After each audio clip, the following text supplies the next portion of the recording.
గోవింద గోవింద గోవింద గోవింద.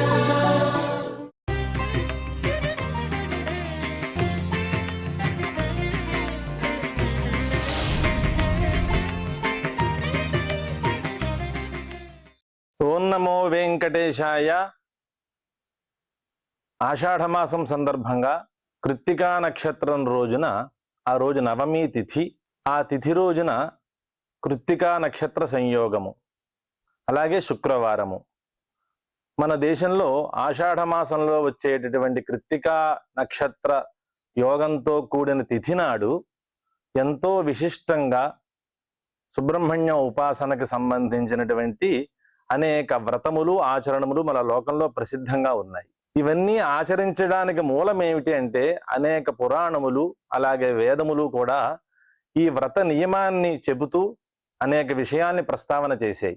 ఆ విషయములన్నీ మనం కొంచెం క్లుప్తంగా ఈరోజు మనం వివరించుకుందాం. అసలు ఈ వ్రతం ఎందుకు చేయాలి, అందులో భాగంగా సుబ్రహ్మణ్య భుజంగ స్తోత్రం అనేది ఒక స్తోత్రం ఉన్నది. ఒక శ్లోకంతో మనం ఆరంభం చేసుకుందాం. మయూరాధిరూఢం మహావాక్యగూఢం మనోహారిదేవం మహాచిత్తగేహం మహిమాతి ప్రసిద్ధం మహాదేవపుత్రం షడాననమీడే సదా భక్త ప్రీతం.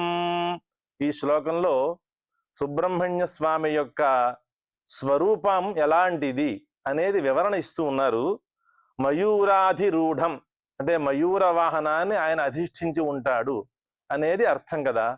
ఈ మయూరం అనేది మనస్సు యొక్క చాంచల్యానికి ప్రతీక. మనస్సు అనేది స్థిర చిత్తం కాదు కదా, మనకి స్థిరంగా మనస్సు ఉండదు. అనేక విషయముల పట్ల ఇది సంచరిస్తూ ఉంటుంది కాబట్టి అటువంటి మనస్సుకి ప్రతీకగా మయూరాన్ని చెప్తారు. కాబట్టి అటువంటి మయూరాన్ని అధిష్ఠించి ఉన్నాడు అంటే వాటన్నిటినీ సకల ఇంద్రియములను కూడా నియంత్రించి తన అధీనంలో పెట్టుకున్నాడు కాబట్టి మయూరాధిరూఢ. మయూరాధిరూఢం మహావాక్యగూఢం. ఈ మహావాక్యం అనే శబ్దానికి అర్థం ఏమిటంటే వేదాంతంలో చెప్పేటటువంటి ఉపనిషత్తుల్లో చెప్పేటటువంటి తత్వమసి అనేటటువంటి మహావాక్యం ఉంది. ఆ వాక్యము యొక్క గూఢమైన అర్థం ఎవరికి తెలుసు అంటే అది సుబ్రహ్మణ్య స్వామికే తెలుసు. మహావాక్య గూఢం అంటే గూఢమైనటువంటి రహస్యమైన అర్థాన్ని తెలిసినవాడు కాబట్టి అతనికి మహావాక్య గూఢ అనే పేరు వచ్చింది ఆయనకి.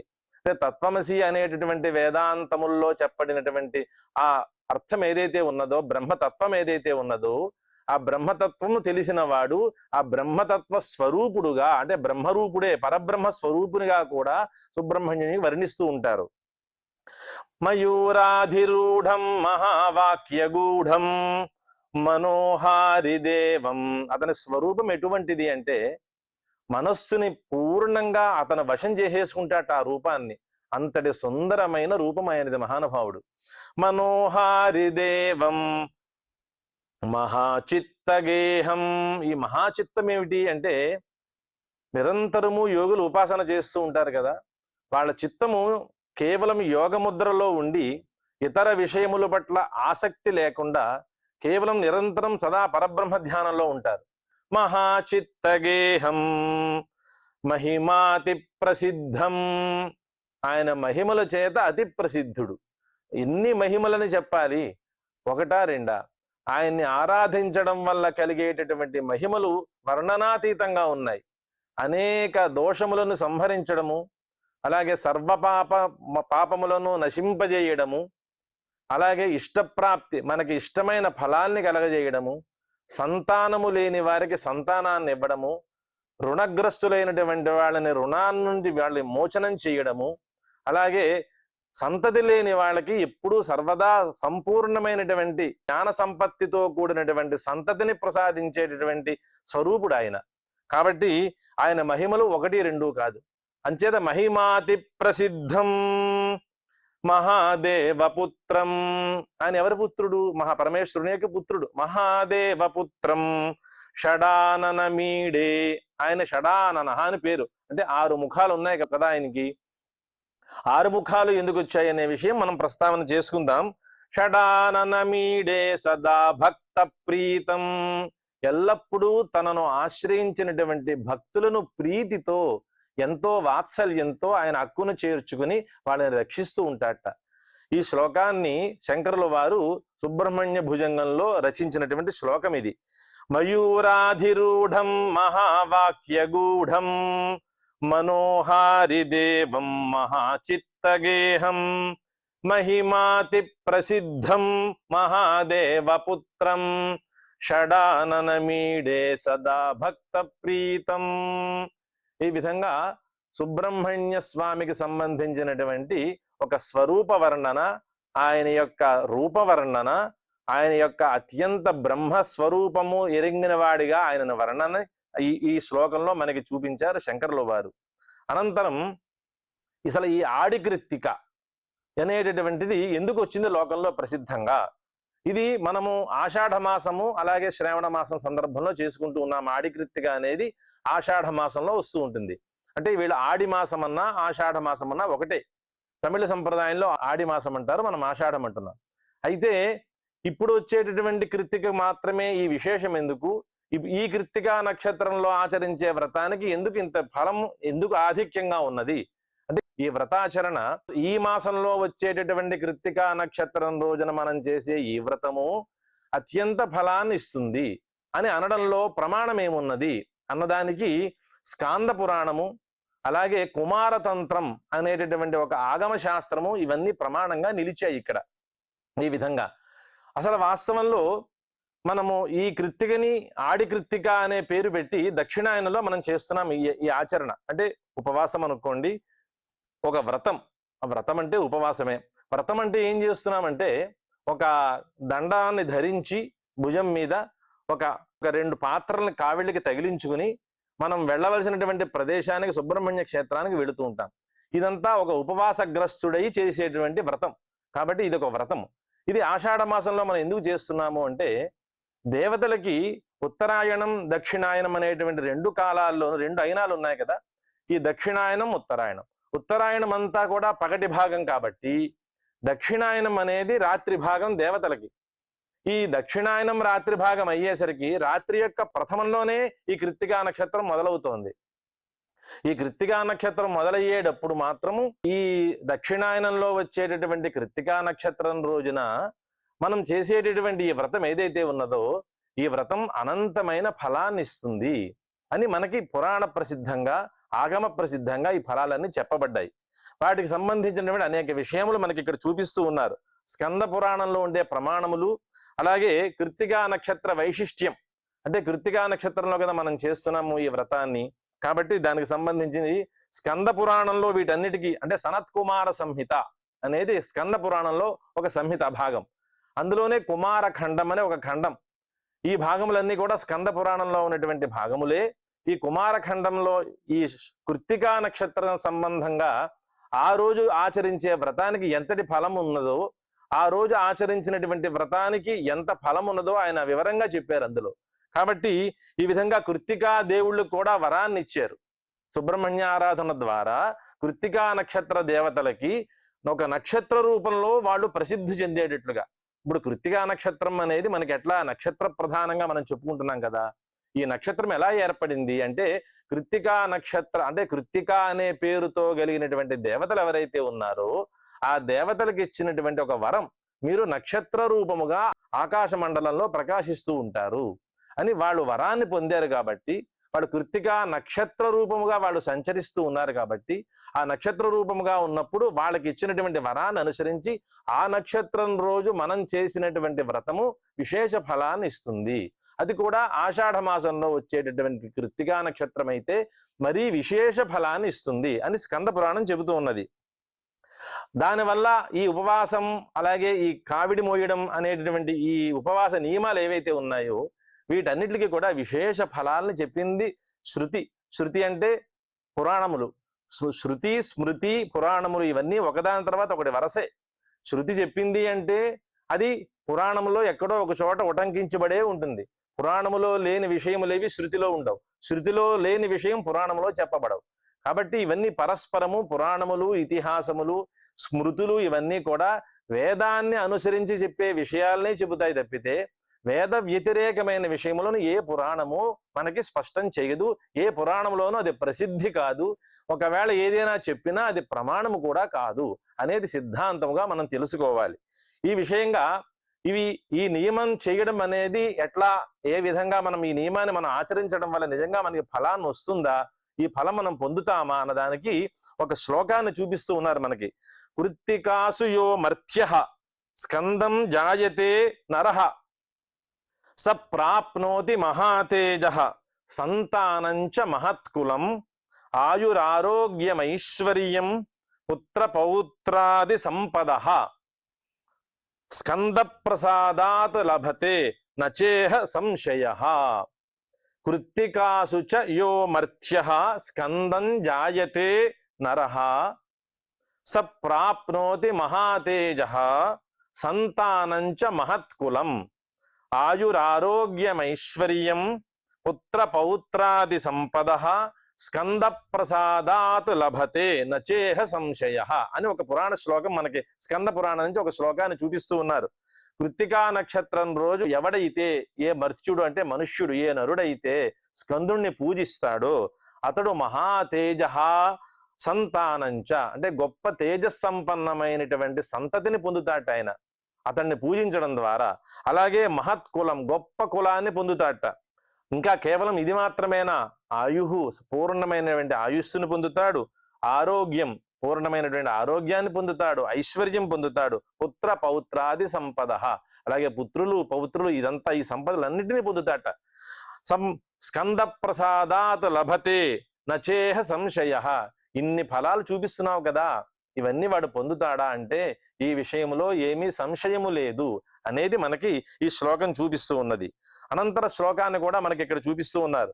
కృత్తికా వ్రతమాసాద్య యో భక్త్యా తర్పయేద్ గుహం సర్వపాప విముక్తాత్మా స్కందలోకంచ గచ్చతి రుణరోగ భయాదీనాం నాశనం షణ్ముఖార్చనం అని మరొక శ్లోకాన్ని కూడా ప్రమాణంగా చూపిస్తున్నారు.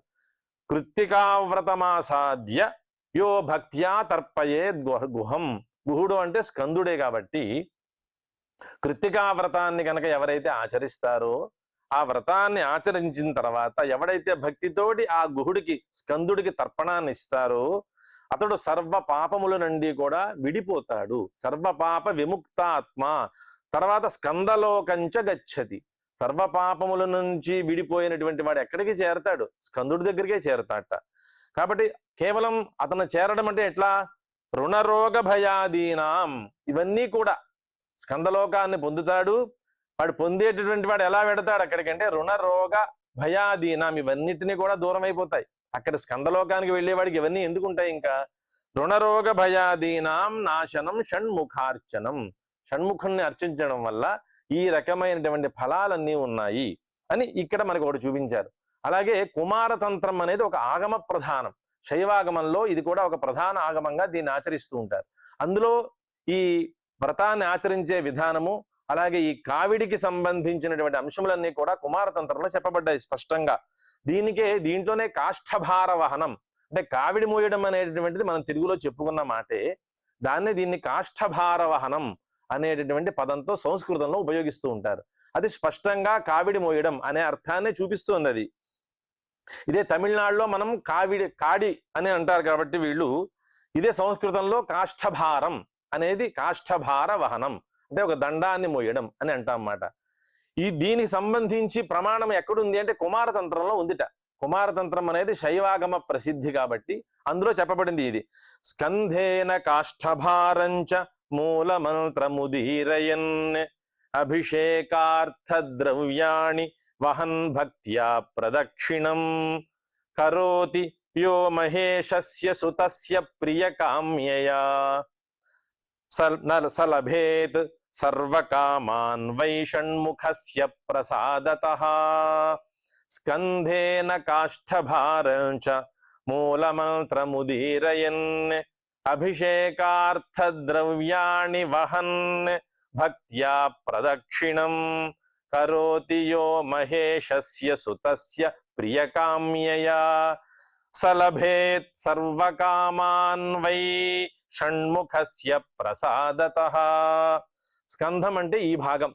ఇక్కడ ఎవడైతే ఈ కాడిని మోసి అంటే ఆ భారాన్ని మోసి అభిషేక సంబంధమైనటువంటి ద్రవ్యాలని ఇటు అటు కూడా కట్టుకుని ఎవడైతే ఆ స్కందుడి దగ్గరికి చేరి ఈ ద్రవ్యములను ఈ విధంగా మోసుకుని వెళ్ళి ఆయనకి సమర్పిస్తాడో అతడికి సర్వ కామములు కూడా, అతనికి ఇహలోకంలో ఉండేటటువంటి సర్వ ఫలాలు కూడా అతనికి లభిస్తాయి అని శ్లోకం వివరిస్తుంది మనకి. స్కంధేన కాష్ఠభారంచ మూల మంత్రముదీరయన్, శరవణ భవాన్ అంటుంటారు కదా, ఆ మంత్రం చెబుతూ ఎవడైతే స్కంధం మీద దండాన్ని పెట్టుకుని ఇటు అటు ఈ కొనకి కూడా అభిషేక సంబంధమైన ద్రవ్యాల్ని మోసుకుంటూ వెళ్ళి స్కందుడికి ఎవరైతే సమర్పణ చేస్తాడో భక్త్యా ప్రదక్షిణం చేస్తూ ఆ ప్రదక్షిణం చేసి ఈ ద్రవ్యములు ఆ స్కందుడికి ఎవడైతే సమర్పిస్తాడో అతడు మహేషస్య సుతస్య ప్రియకామ్యయా, అంటే మహేషు సుతుడు అంటే స్కందుడే కాబట్టి అతడి యొక్క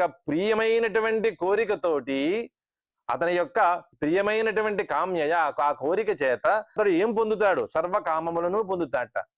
ఎవరి వల్ల? షణ్ముఖస్య ప్రసాదతః. అంటే ఇప్పుడు చెప్పినటువంటి రీతిలో ఈ కాష్ఠభారాన్ని మోయడము, అక్కడ అభిషేక ద్రవ్యాల్ని స్కందుడికి సమర్పణం చేయడం భక్తితోటి, ఈ విధంగా చేసినటువంటి వాడు ఎవడైతే ఉన్నాడో వాడు సర్వ ఫలాల్ని పొందుతాడు. అది షణ్ముఖస్య ప్రసాదతః. అనంతరం ఇంకో శ్లోకాన్ని కూడా మనకి చూపిస్తూ ఉన్నారు. షడాననం చందనలేపితాంగం మహావురసం దివ్యమయూరవాహనం రుద్రస్య సూనుం సురలోకనాథం గుహం గుహాభ్యంతరమాశ్రయామి తంత్రరూపం మహాతేజం శక్తిహస్తం షడాననం దేవసేనాపతిం వందే కార్తికేయం మహాద్యుతిం. షడాననం చందనలేపితాంగం, 6 ముఖములతో ప్రకాశిస్తూ ఉన్నాడు, షడాననః అని పేరు పెట్టారు. అలాగే చందనలేపితాంగం, చందనంతో లేపనం చేయబడినటువంటి స్వరూపం అది. మహావురసం, పెద్ద ఉరస్సు మాటది, మహాసర్పం కదా. దివ్య మయూర వాహనం, దివ్యమైనటువంటి మయూర వాహనాన్ని కలిగి ఉన్నాడు. రుద్రస్య సూనుం, పరమేశ్వరుని యొక్క రుద్రుని యొక్క పుత్రుడిగా ఉన్నాడు. సురలోకనాథం, దేవతాలోకానికి అతడు నాథుడై ఉన్నాడు. అలాగే గుహం గుహాభ్యంతరమాశ్రయామి, అతడు గుహుడు కాబట్టి, గుహాంతరం అంటే ఈ శరీరం అనేటటువంటి గుహ లోపల అఖండమైనటువంటి చైతన్య రూపముగా ప్రకాశిస్తూ ఉన్నాడు. అటువంటి వాడిని నేను ఆశ్రయించి ఉన్నాను అని ఈ శ్లోకార్థం. రుద్రస్య సూనుం సురలోకనాథం గుహం గుహాభ్యంతరమాశ్రయామి తంత్రరూపం మహాతేజం, అతడు తంత్రరూపుడు, అంటే సర్వతంత్రములు అతని స్వరూపమే. అలాగే మహా తేజస్సు, అటువంటి తేజస్సు ఇంక ఎక్కడా మనకి కనపడదది. శక్తి హస్తం, శక్తి అనేటటువంటి ఆయుధాన్ని కలిగినటువంటి వాడు. షడాననం, 6 ముఖాలు ప్రకాశిస్తూ ఉన్నాయి. దేవసేనాపతిం వందే, దేవసేనకి ఇతడు అధ్యక్షుడుగా ఉన్నాడు. అటువంటి కార్తికేయం మహాద్యుతిం, కార్తికేయుడు అంటే కృత్తికా దేవతల యొక్క స్తన్యాన్ని పానం చేయడం ద్వారా ఇతడు కార్తికేయుడు అయ్యాడు మాట. అంటే కృత్తికా దేవతలు ఇతడు శరం అంటే రుద్రుని యొక్క మహా తేజస్సు, ఆ వీర్యశక్తి ఏదైతే ఉన్నదో అది భూమి మీద పతనమయ్యి అలాగే వహ్నిలో ప్రవేశించి, వహ్ని ద్వారా అది గంగలో ప్రవేశించి, గంగ ఆ తేజస్సుని ఓర్వలేక తట్టుకోలేక అది పైకి విసిరేస్తే అది రెల్లుగడ్డి మీద పడింది ఆ తేజస్సు. కాబట్టి అలా పడినటువంటి ఆ తేజస్సుని ఒక బాలరూపాన్ని ధరించినప్పుడు అతనికి స్తన్యపానాన్ని ఇచ్చారు కృత్తికా దేవతలు. కృత్తికా దేవతలు అంటే వేరే ఎవరు కాదు, సప్త ఋషుల యొక్క భార్యలే కృత్తికలు. కాబట్టి వారు ఇతనికి స్తన్యాన్ని పానం చేయించారు కాబట్టి ఆ క్షీరము వీళ్ళు తాగాడు కాబట్టి తద్రూపంలో ఇతడికి వీళ్ళందరూ కూడా తల్లులయ్యారు. 6 కృత్తికలు, షట్కృత్తికాహ. క్షీరాన్ని అతను పానం చేయడం ద్వారా షట్కృత్తికులు కూడా ఇతనికి తల్లులయ్యారట. కాబట్టి షడాననం, 6 అంటే 6 ముఖాలతోటి ఒక్కొక్కరి దగ్గర తాగాడు కాబట్టి ఇది షణ్ముఖ, ఒక్కొక్క ముఖంతో తాగాడు కాబట్టి షణ్ముఖుడయ్యాడు. ఒకే ముఖంతో 6 దగ్గర తాగలేదు. ఆయన యొక్క గొప్ప శక్తి తేజస్సు గొప్పది కాబట్టి ఆ తేజస్సు ద్వారా ఒక్కొక్కరి దగ్గర ఒక్కొక్క ముఖంతో తాగాడు కాబట్టి షడానన అనే పేరు వచ్చింది. షడాననం కార్తికేయం మహాద్యుతిం. కార్తికేయం అనే పదం ఎందుకు వచ్చింది అంటే కృత్తికా దేవతల యొక్క స్తన్యాన్ని పానం చేయడం ద్వారా ఇతను కార్తికేయుడిగా ప్రసిద్ధి చెందాడు. వాళ్ళు కోరుకుంటారు కూడా, ఇతడు కార్తికేయుడుగా ఇతడు లోకంలో ప్రసిద్ధి చెందాలి, ఇది మా ప్రతిజ్ఞ అని బ్రహ్మవైవర్త పురాణంలో కూడా దీనికి ప్రస్తావన ఉన్నది. ఈ ప్రస్తావన జరుగుతుంది బ్రహ్మవైవర్తన పురాణంలో. మేము ఈ విధంగా అతనికి స్తన్యాన్ని మేము పానం చేస్తాము, మా స్తన్యాన్ని ఇస్తాము. ఇవ్వడం వల్ల మాకు ఒక ప్రతిజ్ఞ ఏమిటంటే మా పుత్రుడుగా ఇతడు లోకంలో ప్రసిద్ధి చెందుగాక అని వాళ్ళు కోరుకుంటారు అన్నమాట. కాబట్టి వాళ్ళ స్తన్యాన్ని తాగాడు కాబట్టి ఇతడు కార్తికేయుడుగా లోక ప్రసిద్ధి ఉన్నది ఇతనికి. అలాగే మహాద్యుతిం, గొప్ప ప్రకాశ స్వరూపం. ఇక్కడికి ఇదొక ఘట్టం పూర్తయితే, అలాగే ఈ కావిడి కట్టుకుని పళని క్షేత్రానికి వెళ్ళడం అనేది ఒకటి ఉన్నది. ఈ పళని క్షేత్రం ఎలా ఆవిర్భవించింది, అక్కడికి ఈ కాడి మూసుకుని వెళ్ళడం అనేటటువంటి, అంటే అక్కడికనే కాదు సుబ్రహ్మణ్య క్షేత్రానికి ప్రసిద్ధంగా వెళ్ళడం అనే తాత్పర్యం ఏమిటి, అందులో ముఖ్యంగా పళని క్షేత్రానికి వెళ్ళి అక్కడ వీళ్ళు ఈ కావిడి సమర్పణ చేయడం అనే దాంట్లో కూడా మనకు ఒక ఐతిహ్యం కనపడుతోంది. ఇక్కడ ఇడుంబనుడు అనేటువంటి ఒక వృత్తాంతం ఇక్కడ ఏ విధంగా మనకి ఇది కూడా ఒక పౌరాణిక సంబంధంతో ముడిపడి ఉంది. అంటే ఇది కూడా ఒక ఐతిహ్యం, కేవలం ఏదో లోకంలో మూర్ఖంగా చేసేటటువంటి ఆచారం అయితే కాదు. వీటన్నిటి వెనకాల కూడా పురాణ ప్రసిద్ధము అలాగే తంత్ర ఆగమ ప్రసిద్ధము కూడా దాగి ఉన్నాయి. ఈ విషయాన్ని గమనించుకోవాలి. అక్కడ ఏ విధంగా అయితే జ్ఞాన ఫలం అనేది ఒక ఫలాన్ని ఏం చేస్తాడంటే నారద మహర్షి ఈ ఫలాన్ని తీసుకొస్తాడు. ఇది మీలో ఎవరైతే తీసుకుంటారు అంటే ఎవరికైతే దక్కుతుందో అని అడుగుతాడు. అంటే ఎవరికి? సుబ్రహ్మణ్యుడు అలాగే గణేశుడు. మనం ఈ వృత్తాంతం వినే ఉంటాం. అయితే వీరిద్దరిలో ఎవరికి ఈ జ్ఞాన ఫలాన్ని ఇవ్వాలి అని అనుకుంటాడు ఆయన. అయితే ఎవరైతే మొత్తం లోక ప్రదక్షిణ చేసి వస్తారో వారికి ఈ ఫలాన్ని ఇస్తాను అంటాడు ఆయన. లోక ప్రదక్షిణ చేయడం అనేది గణేశుడికి సాధ్యం కాదు కదా. ఆ ప్రదక్షిణ చేసే సామర్థ్యం ఎవరికి ఉన్నది అంటే స్కందుడికే ఉంది. అయితే స్కందుడు ఏం చేస్తాడు? లోక ప్రదక్షిణామృతం పెడతాడు. గణేశుడు ఏం చేస్తాడు? తల్లిదండ్రుల చుట్టూ ప్రదక్షిణ చేస్తాడు. తల్లిదండ్రుల చుట్టూ ప్రదక్షిణం చేయడం ద్వారా సర్వలోక ప్రదక్షిణ అయిపోతుంది. కాబట్టి ఈ జ్ఞాన ఫలం ఎవరు పొందాలి? నారద మహర్షి తెచ్చినటువంటి జ్ఞాన ఫలం పొందే అర్హత ఎవరికి ఉన్నది అంటే గణేశుడికే ఉన్నది. కాబట్టి ఈ జ్ఞాన ఫలం గణేశుడికి ఇచ్చాడు. సర్వలోకాలని సంచరించి వచ్చాడు మయూరుడు అయిన మయూర వాహనుడు షణ్ముఖుడు. వచ్చిన తర్వాత ఈయన చూసి ఈ జ్ఞాన ఫలం గణేశుడికి దగ్గరికి చేరుతుంది కదా, పాపం అలకబూనాడు ఈయన. ఈ ఫలాన్ని నేను పొందలేకపోయాను అని అనుకుని మొత్తం కైలాసం వీడి బయటకు వచ్చేస్తాడు. ఎక్కడికి వస్తాడు ఆయన? ఈ పళని క్షేత్రానికి వస్తాడట. అంటే కౌపీనాన్ని ధరించి ఆ దండాయుధ పాణిగా వచ్చి ఈ క్షేత్రంలో పళని అనే క్షేత్రంలో నివాసం ఉంటాడట. కాబట్టి ఆ స్థానంలో ఉండడం ద్వారా పళని అనే క్షేత్రం ప్రసిద్ధమయ్యింది. ఈ ప్రసిద్ధమైనటువంటి ఈ క్షేత్రం ఈ కావిళ్లతోటి వెళ్ళి వీళ్ళంతా అక్కడ సుబ్రహ్మణ్య స్వామికి ఈ కావిడి ద్వారా వీళ్ళు మోసుకుంటూ వెళ్ళి ఆ దండాన్ని ధరించి ఆ అభిషేక ద్రవ్యాలను మోసుకుని వెళుతూ తద్వారా సుబ్రహ్మణ్యుడి దగ్గరికి చేరి ఈ ద్రవ్యములన్నీ అక్కడ సమర్పించి సుబ్రహ్మణ్య ప్రసాదాన్ని పొందుతూ ఉంటారు. ఇలా లోకంలో ఉండేటటువంటి సమస్త ఆచారములన్నీ కూడా లోకంలో మనకి మనం చేసేటువంటి ఆచారములన్నీ కూడా మన పూర్వులు ఎంతో మంది మనకి అందించినటువంటి ఒక గొప్ప నిధి. ఇటువంటి నిధిని మనం రక్షించుకోవాలి. అంటే వాళ్ళు ఆచరించి చూపించినటువంటి ఈ పుణ్య కర్మలు ఏవైతే ఉన్నాయో ఇవన్నీ కూడా కేవలం ఏదో కాలక్షేపం కోసం చేసినవో మూర్ఖంతో చేసినవో కాదు. ఇవి అనంతమైనటువంటి ఫలాల్ని ఇచ్చేవిగా మనందరం గుర్తుపెట్టుకోవాలి.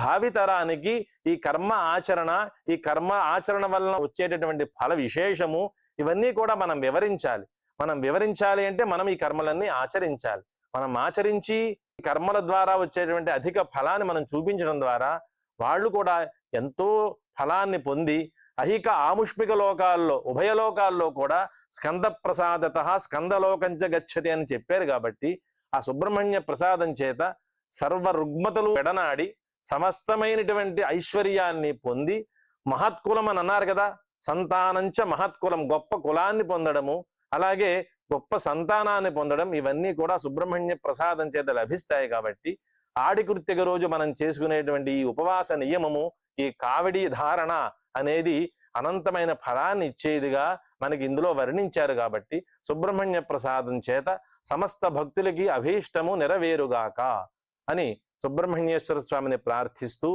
శ్రియః కాంతాయ కళ్యాణ నిధయేర్థినాం శ్రీ వెంకట నివాసాయ శ్రీనివాసాయ మంగళం. గోవింద